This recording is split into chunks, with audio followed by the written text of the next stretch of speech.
Hi everybody, and welcome to the big game. I'm Eric Brignac alongside Brendon Smith, and tonight we'll recap all the blockbuster trades happening around the NBA. We'll also see how Derek Carr looked coming off a shoulder injury against the Tampa Bay Buccaneers. But first, let's check in on how the Southeastern football team fared in the first home games of the 2023 season. The Lions football team kicked off their first home game against the Houston Christian Huskies, which saw the Huskies picking up their second win of the season, putting the Lions away with a balanced attack of 282 yards and 267 rushing yards. Southeastern, on the other hand, struggled to get the ground game going with only 72 rushing yards, and with Eli Sawyer taking the majority of the snaps and finished the game with 331 yards and completing 60% of his passes, it wasn't enough as Southeastern fell to the Huskies 34-19. After starting 0-4 for the first time in program history, the Lions look to pick up their first win of the 2023 season. Let's check out the highlights. We start the game with Tarleton getting the ball on kickoff and being forced to punt 2 minutes later on a failed 3rd and 14 conversion that almost went the way of the Southeastern defense and the way of an INT. They give the ball back to the SLU offense, who promptly gives it back to the Texans after number 27 Blake Smith intercepts a pass intended for Jacob Logan all the way to the end zone for a pick six. Fast forward to the Lions' next possession, and they fail to convert on a 3rd and 5 with 4th and 1 near the red zone. They keep the offense on the field, taking quarterback Eli Sawyer out for former QB, now tight end Bauer Sharp. The snap comes to Bauer, and he finds the easy separation for the first and the easy touchdown. Still within the first quarter, we find the Lions with the ball again, where the pass for Jacob Logan is knocked out of his hands by linebacker Kyle Taylor into the hands of the other linebacker, Keldrich Williams, for the interception. The Texans would get their last score for the day in the dying moments of the first quarter, when they would give the ball to running back Kayvon Britton. Down 7 for 3 quarters, Lions trying to dig themselves out of this shallow grave with a touchdown to tie the game. 5 minutes left in the fourth quarter. Check down pass to Darius Lewis, and he hurdles his defender and gets into the end zone for the score. Lining up for the extra point to tie the game. The kick is blocked by Tarleton. Southeastern down 1 with all their timeouts. They need to get a stop.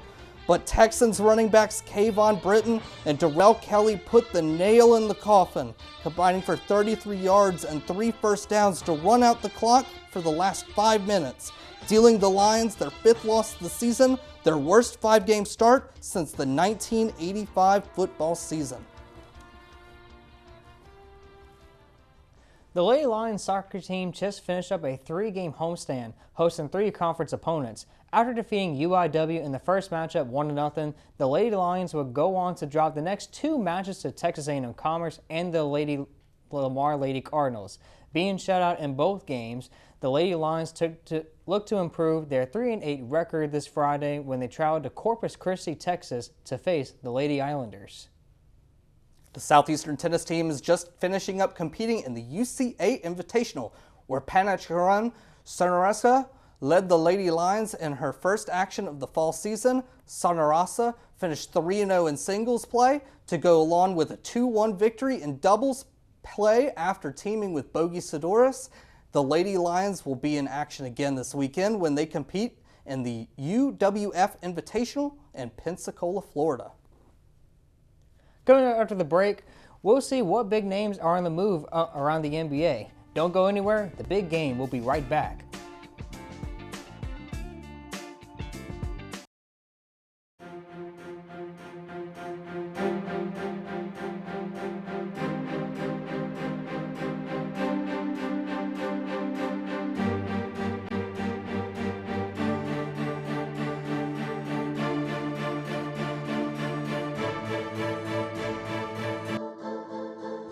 Watching it isn't the same as doing it.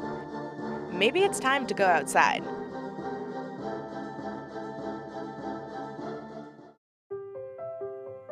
We just finished dinner and it was time for homework. He hates homework. It makes no sense. I don't know how he finds anything in his backpack. I can't find my backpack. I couldn't even read his handwriting. Holding the pencil makes my hand hurt. I know he's bright. Why is it so hard for me? He's I'm just trying gotta as try a hard little as harder. I can.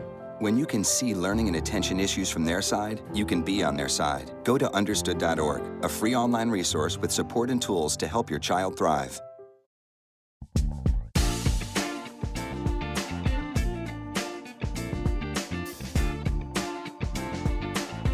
Welcome back to the big game. After picking up their first loss of the season last week against the Green Bay Packers, the New Orleans Saints look to bounce back against Baker Mayfield and the Tampa Bay Buccaneers. Big game reporter Jermaine Kelly has the latest. As the New Orleans Saints look to put last week's struggles behind them, the same offensive woes continue to plague the team, leaving head coach Dennis Allen questioning the offensive identity of the Saints. It's a concern. We've got to, as a coaching staff, we got to do a better job of figuring out, what we're going to be able to do, what we can do well, and we've got to be able to go out and execute those things. Because, right now we're not scoring enough points, and we know that, and we know we've got to be better at that. So we'll get back and work hard to try to figure out what we can do better, and how we can put some points on the board. We need to execute the play called at a 10 out of 10 level from all 11 guys. And so whenever play is called, everyone needs to do their job, right footwork, right eyes, and it's the details of that. And we need to do that for DA and for Pete, and I just didn't think I did that good enough. Even though the Saints had their offensive struggles tonight against the Buccaneers with only 127 yards through the air and 70 on the ground, what stood out the most to head coach Dennis Allen was their poor execution rushing the passer and finishing tackles. I thought there was way too many times where, the quarterback was just running around and buying time. I thought there was times we were back there on the quarterback today, we couldn't get him on the ground. I did think that there were some times we got some pressure and made him run around a little bit, but I thought tackling was probably the thing that we did worst today. I thought it was one of our worst tackling games. After only putting up 9 points and dropping their second game of the season 26-9, the Saints get on the road this week as they're set to face Mac Jones and the New England Patriots in Gillette Stadium. Reporting for the big game, I'm Jermaine Kelly.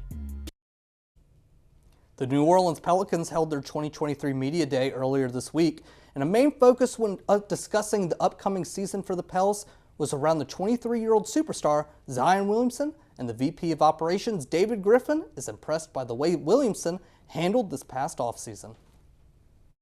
Zion is obviously in good condition. The thing that I think is important is CJ and Brandon throughout their careers have always employed people on their own that take care of their body, that take care of their nutrition. They're doing 2-a-days when they practice with us. They'll be working with their own people at night, and they're really vested and invested in their profession. And this was the first summer where we've seen Zion really take his profession seriously like that and invested off the court on his own in a way that I think is meaningful. Longtime Portland Trail Blazer Damian Lillard is finally on the move. The 11-year veteran was traded to the Milwaukee Bucks as part of a 3-team trade that saw Lillard going to the Bucks, Drew Holiday, DeAndre Ayton, and a hand of draft picks going to Portland, and Yusuf Nurkic. Grayson Allen, Nasser Little, and Keon Johnson head into the Phoenix Suns.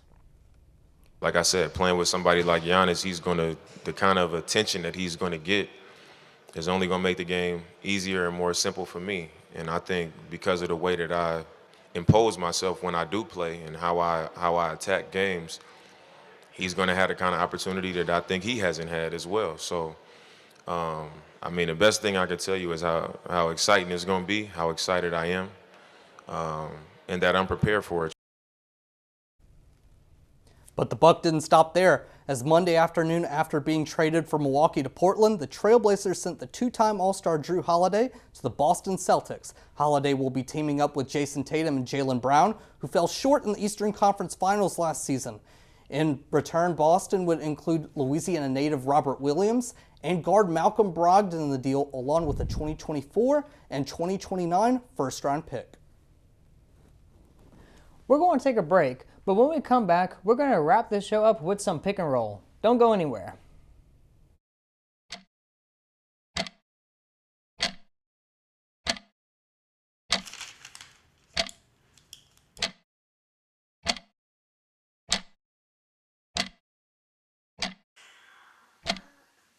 I can't do this.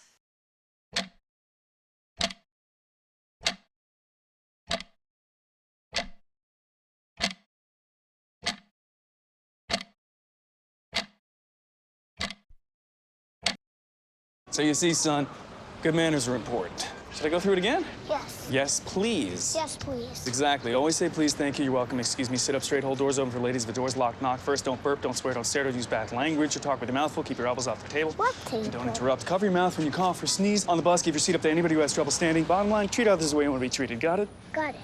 Good talk. Most parenting is hard to do in just 2 minutes.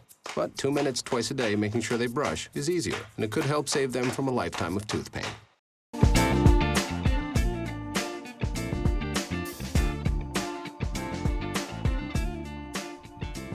Welcome back to the big game.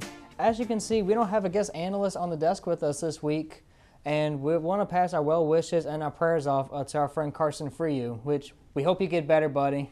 Yeah, you get better, man.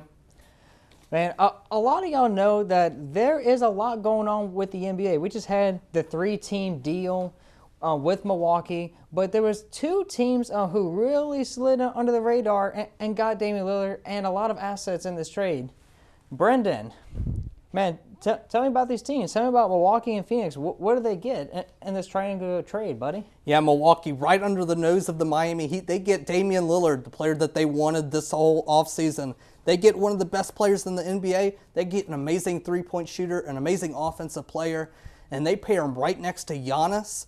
And for the next 5 years, this looks like a future pairing for like 2-3 championships. They're going to win the East this year, maybe even win the championship. They look amazing. And then for Phoenix, they downgraded DeAndre Ayton, and they got Yusuf Nurkic, who is just a little bit of a downgrade. And not to mention that, but they also got depth for their bench. They get shooters like Grayson Allen. They also get young players like Nasir Little and Keon Johnson. Man, a lot's happening right now. And for the Blazers, Dame time's over in Portland. However, even though this rebuild is going to be a frustrating, stressful process, but with DeAndre Ayton coming in, Robert Williams, and Sixth Man of the Year, Malcolm Brogdon, coming into Portland, and so much first-round draft capital coming into Portland, I'm interested to see what's going to happen with the Trailblazers going forward in the future. Oh, yeah, absolutely. It's going to be a soft rebuild with Scoot Henderson and DeAndre Ayton. It should be interesting in the Western Conference. And a whole lot of people are getting deep with their fantasy season as we're about to enter week 5 right now, and they're looking for some replacement players that can help them flip the script on their season. And Brendon's going to actually help you out with your fantasy team. Brendon, so much talent on the waiver wire right now. Who should fantasy owners be getting right now? CJ Stroud, sorry, buddy. I picked him up, stole him from you, sorry. But CJ Stroud, he's a top 10 quarterback in the ESPN fantasy rankings right now. He has had 3 straight 20-point fantasy football games, and not to mention that, but he's thrown 0 interceptions in his first 4 games, something only a few quarterbacks have been able to do so far. Quarterbacks like Tom Brady, Peyton Manning, Drew Brees, to name a couple. Man, you got that right. I am mad at you because you took my future quarterback, buddy boy. I wanted him so bad, but kudos to you because you have a talented young star who's already making a splash at his new home in Houston right now. And the head coach for the Texans is absolutely praising the passing game with C.J. Stroud leading the pack. He's got a great connection with Nico Collins, and Dameon Pierce ran an excellent screen route on Sunday's win that got him into enemy territory and eventually led them to a score. And now audiences want to know, yes, get C.J. Stroud, just like Brendon said, even though he took my boy. Brendon, who is a guy that teams should be avoiding right now in fantasy? Yeah, man, and this is tough because the poor New York Jets, they can't catch a break. I'm going to have to say Tyler Conklin. Zach Wilson, he had an amazing game last week, a career game, but I don't think he can keep up this production for the rest of the season. And tight ends, as you know, they don't get as much receptions as receivers like Garrett Wilson. And I just don't think he can put up that much points week to week. Man, consistency for Zach Wilson is definitely a major question mark right now going forward. Garrett Wilson right now is just like really not there with production. Tyler Conklin, a lot of people wondered like how is his production and Garrett Wilson would have been different if Aaron Rodgers were still here, but we don't know the answer to that question. We can only just speculate at the time being. Yeah, absolutely. It's absolutely unfortunate, Aaron Rodgers' injury, and hopefully Zach Wilson can hold the fort down for the New York Jets. Man, his motivation was he wanted to prove the doubters wrong. He had a career game on Sunday. We just got to see, can he keep it up now? That is the question. I'll tell you this, I'm rooting for him. So am I. That'll do it for the episode of The Big Game. For more information on Lions athletics, visit www.lionsports.net. And for more of us here at The Big Game, visit thesoutheasternchannel.com. So, for Brendan Smith, and I'm Eric Brignac and the entire Big Game crew, thanks for watching and we'll see you next time.